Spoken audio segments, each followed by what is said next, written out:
Hello. Today I will be talking about the court case of Lee versus Weisman. The issue in question is whether or not prayers should be allowed as part of a graduation ceremony. 14-year-old Deborah Weisman was attending Nathan Bishop Middle School. She was going to be graduating from 8th grade in June 1989. For many years, it was the school's policy to allow the board and the principal to invite a member of the clergy to give an invocation and benediction. Rabbi Leslie Gutterman was invited to deliver the prayers at the ceremony. Daniel Weisman did not want any prayers at his daughter's graduation, and actions were taken. Here's a picture of Daniel and his daughter. Rabbi Gutterman was given a pamphlet called Guidelines of Civic Occasions, prepared by the National Conference of Christians and Jews, and guidelines to recite a non-sectarian prayer and benediction. The prayer went as such. God of the free, hope of the brave, for the legacy of America, where diversity is celebrated and the rights of minorities are protected, we thank you. May these young men and women grow up to enrich it. For the liberty of America, we thank you. May these new graduates grow up to guard it. For the political process of America, in which all of its citizens may participate. For its court systems, where all may seek justice, we thank you. May those we honor this morning always turn to it in trust. For the destiny of America, we thank you. May the graduates of Nathan Bishop Middle School so live that they might help to share it. May our aspirations and for our country and for these young people who are our hope for the future be richly fulfilled. Amen.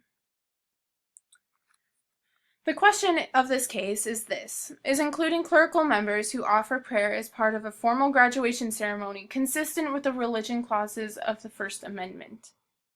Daniel and his daughter did not think so, and he chose to act on it for his daughter. A few days before the ceremony, Daniel Weisman filed a restraining order on the District of Rhode Island in hopes to remove the invocation and benediction from the ceremony. The court denied his motion due to the lack of time to consider it. At graduation, Rabbi Gutterman still said his prayer, and the ceremony was conducted like any other graduation. In July of that same year, 1989, Mr. Weisman filed an amended complaint and took it to court. To look at this issue, they looked at the case of Lemon v. Kurtzman.